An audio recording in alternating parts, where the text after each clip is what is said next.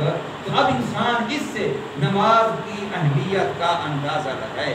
حضور صلی اللہ علیہ وسلم کی مجلس ہے، صحابہ کرام بیٹھے ہیں، ایک صحابی کھڑے ہوتے ہیں، یا رسول اللہ مجھے ساری دنیا میں سے 3 چیزیں زیادہ پسند ہیں۔ دوسرے کھڑے ہوتے ہیں، تیسرے کھڑے ہوتے ہیں، چوتھے کھڑے ہوتے ہیں، چاروں خلفائے راشدین ابو بکر، عمر، عثمان، علی رضی اللہ تعالیٰ عنہ اپنی اپنی پسند بتلا رہے ہیں کہ ساری دنیا کی ساری چیزوں میں سے ہمیں 3 چیزیں پسند ہیں۔ میرے آقا صلی اللہ علیہ وسلم فرماتے ہیں مجھے بھی تمہاری دنیا میں سے 3 چیزیں پسند ہیں۔ یہ نہیں فرماتے میری دنیا، فرماتے حب الیہ من دنیاکم، اور وہ بھی حب با کا لفظ فرماتے ہیں مجھے محبوب نہیں تھی، اللہ کی طرف سے ان کی محبت بھی مجھے ڈال دی گئی ہے، ورنہ مجھے دنیا میں سے کوئی چیز ہی پسند نہیں تھی۔ حب با الیہ من دنیاکم، تمہاری دنیا میں سے 3 چیزیں مجھے محبوب بنوا دی گئی ہیں، ان میں سے فرمایا ایک یہ ہے قرۃ عینی بالصلاۃ،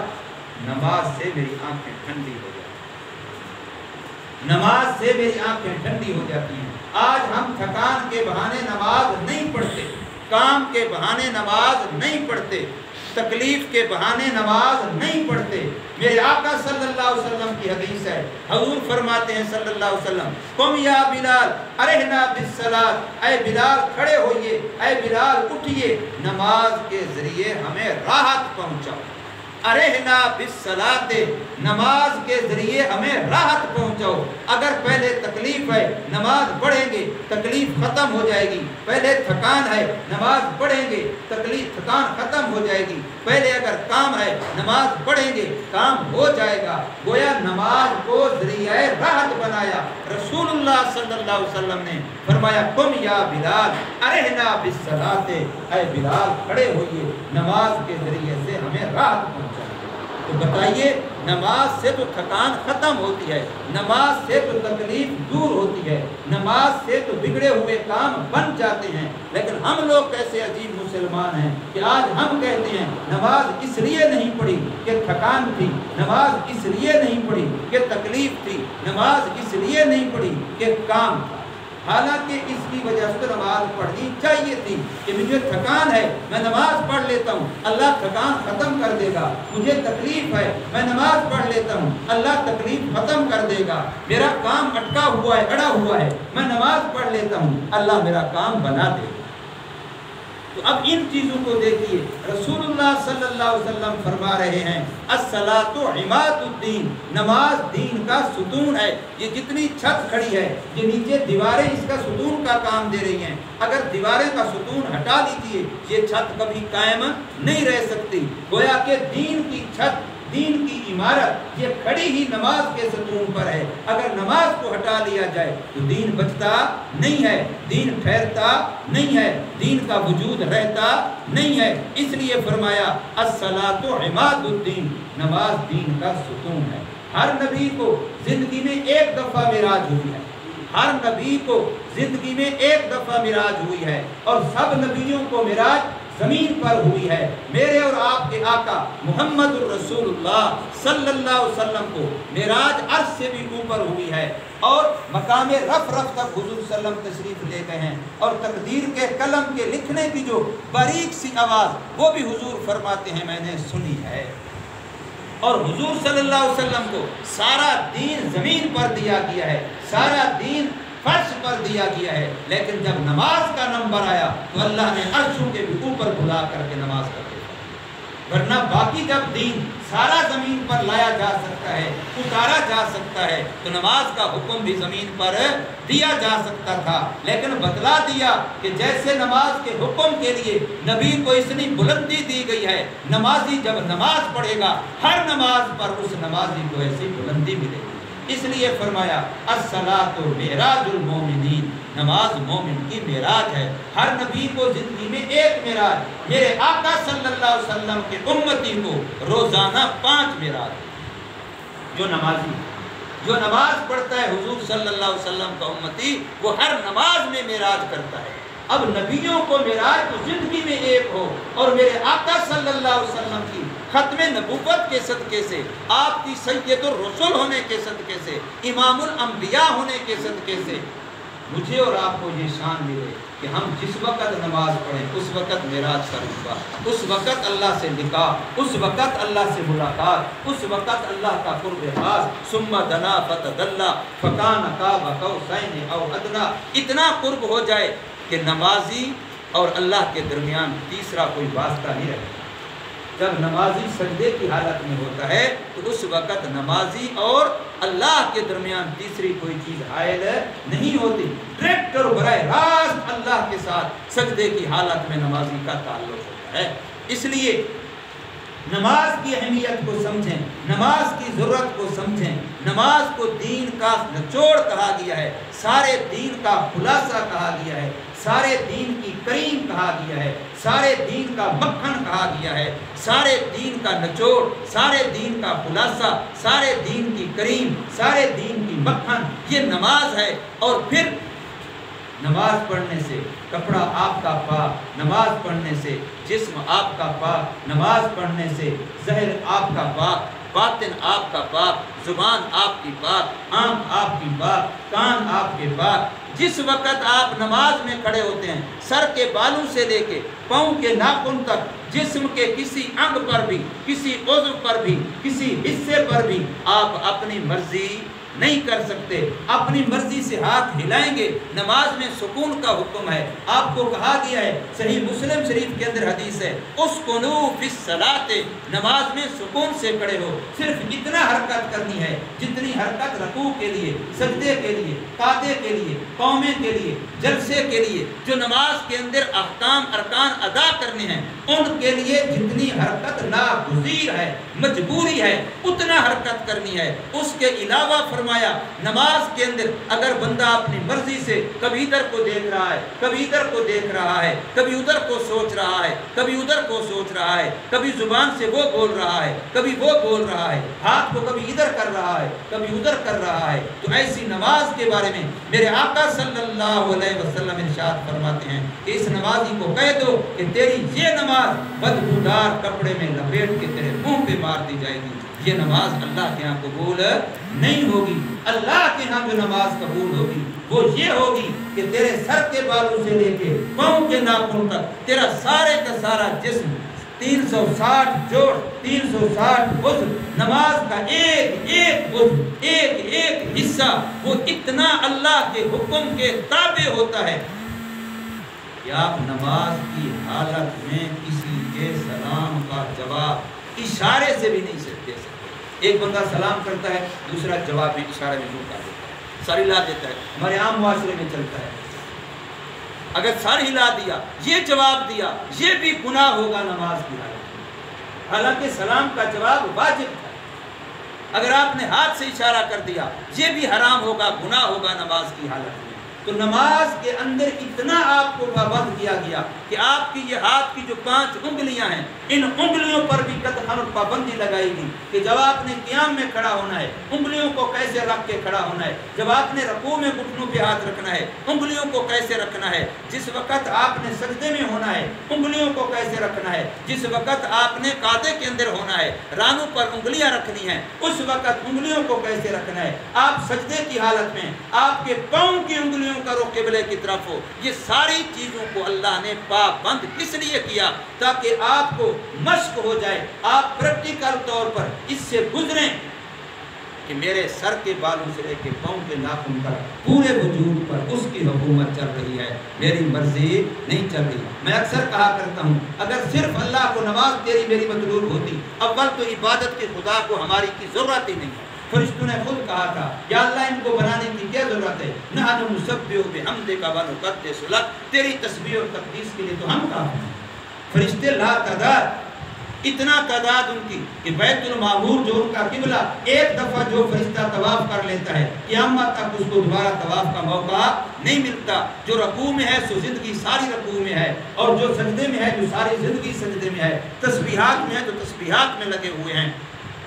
عبادت کی ہماری کی اللہ کو ضرورت نہیں ہے، لیکن اگر اللہ چاہتا تو چلو یوں کرتا، لو جی بڑی مصروفیات کا زمانہ ہے، ایسا کیا کرو صبح صبح اٹھتے ہی 2 رکعت فجر کی بھی پڑھ لیا کرو، ساتھ 4 رکعت ظہر کے بھی پڑھ لیا کرو، ساتھ 4 رکعت عصر کی بھی پڑھ لیا کرو، ساتھ 3 رکعت مغرب کی پڑھ لیا کرو، ساتھ 4 رکعت عشاء کے پڑھ کے، 3 وتر بھی پڑھ کے، گھنٹہ لگے سوا لگے آدھا لگے، ساری رکعتیں ایک دفعہ پڑھ کے اللہ کے لیے وقت مقرر کرنا کیا ضرورت تھی؟ اللہ فرماتے چلو رکعتیں ہی پوری کرنی ہیں، سجدے ہی پورے کرنے ہیں، تو ساری نماز صبح صبح سارے پڑھو، پھر سارا دن دنیا کا کام کرو۔ اللہ ایسا بھی تو کر سکتا تھا، لیکن اللہ نے ایسا نہیں کیا۔ نماز رکھی، پھر وقفہ، پھر نماز آ گئی، پھر وقفہ، پھر نماز آ گئی، پھر وقفہ، پھر نماز آ گئی۔ کیوں؟ اس لیے کہ بندہ غفلت میں پڑنے لگے، دنیا کے نقشے بندے کو اپنی طرف لبھانے لگے، بندہ غافل ہونے لگے، دنیا کی طرف متوجہ ہونے لگے، تو پھر فوراً نماز آ جائے، پھر دوبارہ ایک دفعہ مشق ہو جائے کہ میرے وجود پر میری مرضی نہیں چلے گی، پھر کچھ دیر کے لیے دنیا کے کام کاج، پھر بندہ غفلت میں جانے لگے، پھر اگلی نماز کا وقت ہو جائے گا۔ تو یوں گویا وقفے وقفے سے نماز رکھ کے مجھے اور آپ کو غفلت سے بچانا مقصود کہ ہم کسی وقت بھی اللہ سے غافل نہ ہوں، نہ باطن کے لحاظ سے نہ ظاہر کے لحاظ سے۔ ہمارا باطن بھی، دل بھی، خیالات بھی، وساوس بھی، خطرات بھی، توجہات بھی، وہ بھی اللہ ہی کی طرف متوجہ ہوں، اور ظاہری طور پر وجود کے ایک ایک انگ اور عضو کو نماز کے ذریعے سے مشق کرائی جا رہی ہے کہ اس پر تیری مرضی نہ چلے، اس پر مرضی اس کی چلے جس نے تجھے جو وجود بطور امانت کے دیا ہے، مٹی سے بنا کے دیا، مٹی سے خوراک مہیا کی، اور پھر مٹی میں واپس دفنانے کا کہہ دیا کہ میری امانت ہے، میں نے تمہیں مٹی سے بنا کے دی ہے، دوبارہ جب تم نے استعمال کر لینی ہے تو واپس مٹی کے حوالے کر دینی ہے، اور یہ حکم شرعی ہوگا اور تم اس کو پورا کرو گے، اللہ تمہیں بے شمار اجر و ثواب دے گا اور اپنی رضا دے گا، اور اپنی رضا والی جگہ جنت عطا فرمائے گا۔ اب اس سے انسان اندازہ لگائے کہ ہم لوگ زندگی میں اکثر و بیشتر، بہت سارے لوگ خصوصاً آج کے دور میں پڑھے لکھے بھی یہ کہنے لگے ہیں وہ جی مولوی صاحب کیا ضرورت ہے نماز کی، مقصد تو انسان کے اندر انسانیت و انسان ٹھیک ہو، بس ہم ٹھیک ہیں تو پھر نماز کی کیا ضرورت ہے؟ بھئی اللہ کو پتہ نہیں تھا کہ بندہ نماز کے بغیر بھی ٹھیک ہو سکتا ہے؟ اللہ تو فرما رہے ہیں جس نے نماز کو ضائع کیا اس نے پورے دین کو ضائع کیا، جس نے ایک نماز جان بوجھ کے چھوڑی وہ کافروں کی جماعت میں چلا گیا۔ اللہ تو یوں وعید بیان فرما رہے ہیں۔ اب اللہ جو میری مشینری کو، میرے اس وجود کو بنانے والا ہے، اس کو زیادہ پتہ ہے یا مجھے زیادہ پتہ ہے؟ میں کون ہوتا ہوں معیار رکھنے والا؟ میں کون ہوتا ہوں اپنے بارے میں فیصلہ کرنے والا؟ میرا حال تو یہ ہے کہ میری اس آنکھ میں بینائی ہے پر میرے کنٹرول میں نہیں ہے، میری زبان میں گویائی ہے میرے کنٹرول میں نہیں ہے، ورنہ دنیا میں کوئی اندھا نہ ہوتا، ورنہ دنیا میں کوئی بہرا نہ ہوتا، ورنہ دنیا میں کوئی گونگا نہ ہوتا، ورنہ دنیا میں کوئی پاؤں سے شل نہ ہوتا، دنیا میں کوئی ہاتھوں سے شل نہ ہوتا، ورنہ دنیا میں کوئی دماغ سے مفلوج مجنون نہ ہوتا۔ اگر ہماری وجود پر ہماری اپنی مرضی چلا کرتی ہوتی تو پھر دنیا میں وجود کے لحاظ سے کسی عضو کے لحاظ سے بھی کوئی محتاج نہ ہوتا۔ پتہ چلتا ہے کہ سارا کچھ ہونے کے باوجود بھی اس وجود کے ایک ایک انگ پر، ایک ایک عضو پر مرضی اس کی چل رہی ہے جس نے یہ مشین بنائی ہے۔ اور ہر مشین بنانے والا موبائل سیٹ ہے جتنا قیمتی ہوگا، کوئی اور مشینری ہے تو ساتھ گائیڈ بک بھی کہ اس مشین کو استعمال کیسے کرنا ہے۔ تو میرے اللہ نے جس وقت یہ انسان کے وجود کی مشینری بنائی تو ساتھ قرآن مجید گائیڈ بک بھی دی ہے کہ اس کے مطابق اس وجود کو استعمال کرو گے تو انعام پاؤ گے۔ پھر انعام پاؤ گے۔ ایسی زندگی دوں گا جس کے بعد موت نہیں ہوگی، ایسی صحت دوں گا جس کے بعد کبھی بیماری نہیں ہوگی، ایسی عزت دوں گا کبھی ذلت و رسوائی نہیں ہوگی، ایسی کامیابی دوں گا کبھی ناکامی کا نام و تصور نہیں ہوگا، ایسی منچائی دوں گا، ایسی قدرت دوں گا کبھی عاجزی نہیں ہوگی، اور کسی اور کی چاہت تم پر نہیں چلے گی۔ جنت کے اندر وہ ہوگا جو تم چاہو۔ صرف یہ ہے کہ چند روزہ جو دنیا کی زندگی ہے اس میں تم اللہ کے قانون کی پابندی کر لو، اور اللہ کے قانون کی پابندی کا عملی نمونہ کامل ترین وہ نماز کی شکل۔ اسی نماز کے اندر پورے وجود کو پابند کیا جاتا ہے۔ جب بندہ نماز اچھی پڑھتا ہے تو پھر باقی اس کے دین کے کام بھی اچھے ہوتے ہیں۔ اس لیے قیامت کے دن اللہ نماز کا حساب کتاب سب سے پہلے لے گا۔ اگر یہ اچھی نکل آئی پھر باقی اعمال اچھے نکلیں گے، اگر اسی کے اندر ناکام ہو گیا تو بعض حدیثوں سے پتہ چلتا ہے کہ دوسرے دین کے کاموں کا حساب کتاب شروع ہی نہیں ہوگا، کہ جو پہلے نمبر پہ ناکام ہو گیا بس آگے ناکام ہی ناکام۔ روز محشر کے جہاں گداز ببد اولین پرسش نماز۔ قیامت کے دن جب سورج نیزے کے برابر ہوگا، زمین تانبے کی ہوگی اور جسم پسینے سے گرمی سے پگھل رہا ہوگا، اس دن بھی سب سے پہلے پوچھ نماز کی ہوگی، سب سے پہلے پوچھ نماز کی ہوگی۔ اس لیے نماز کو قابو کر لیں تو سمجھیں آپ پورا دین قابو کر لیں گے، اور اگر نماز میں سستی تو پھر یہ غفلت ہے، یہ کوتاہی ہے، یہ بھول ہے۔ بندہ سمجھے کہ نمازیں تو بہت کم پڑھتا ہوں لیکن مولوی سے گناہ نہیں کرتا۔ کتنے عجیب بات ہے کہ مسلمان نماز نہ پڑھنے کو گناہ ہی نہیں سمجھتا۔ وہ ہمیں کہتا ہے کہ مولوی صاحب ٹھیک ہے میں نمازیں تو کم پڑھتا ہوں، نمازیں تو میری رہ جاتی ہیں، لیکن یہ میں آپ کو بتا دوں کہ میں گناہ نہیں کرتا۔ کہ نماز نہ پڑھنا گناہ ہی نہیں ہے، الیاذ باللہ۔ اللہ کی پناہ، ایک مسلمان بندہ مسلمان کے گھر میں پیدا ہونے والا اتنی آیات قرآنی، اتنی احادیث مبارکہ نماز کے متعلق، اور وہ اس نماز کو چھوڑ کے یہ کہتا ہے کہ میں گناہ کوئی نہیں کرتا، تو کتنی بڑی بھول ہے، کتنا بڑا بھٹکا ہوا ہے، کتنا بڑا بیچارہ بے راہ روی کا شکار ہے، علمی طور پر جہالت کا شکار ہے کہ اس کو اتنا نہیں پتا کہ نماز نہ پڑھنا تو سب سے بڑا گناہ ہے، سب سے بڑا گناہ ہے۔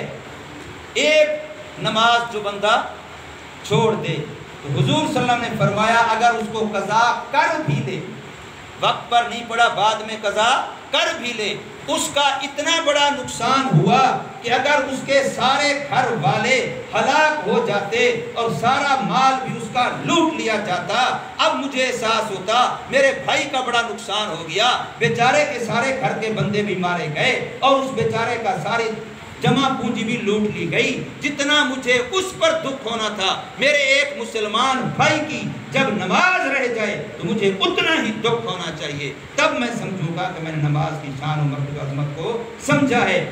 اس لیے حضور فرما رہے ہیں، حدیث پاک کا ترجمہ کیا میں نے، فرمایا جس کی ایک نماز وقت سے بے وقت ہو گئی اس کا اتنا بڑا نقصان ہوا کانما وہ تیرا اہلہ و مالہ، گویا کہ اس کے گھر والے اور اس کی ساری جمع پونجی اور مال یہ سب ہلاک اور برباد ہو گیا۔ یعنی ان دونوں کے نقصان کو برابر سمجھنا چاہیے۔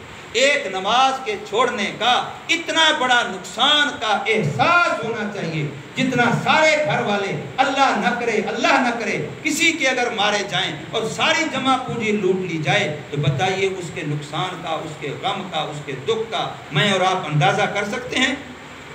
زندگی ساری وہی صدمے کو بھول پائے گا، اس کے ہوش ٹھکانے رہیں گے؟ تو ایک نماز کے چلے جانے پر بھی اتنا دکھ ہونا چاہیے، اتنا افسوس ہونا چاہیے، اتنا نقصان کا احساس ہونا چاہیے، پھر ہم سمجھیں گے کہ ہم مسلمانوں نے نماز کو نماز سمجھا اور اللہ تعالیٰ کا حکم سمجھا۔ اللہ تبارک و تعالیٰ ہمیں نماز کی پابندی نصیب فرمائے اور اہتمام کے ساتھ 5 وقت کی نماز عورتوں کو گھروں میں اور مردوں کو باجماعت مسجدوں میں پڑھنے کی توفیق عطا فرمائے۔ وما علینا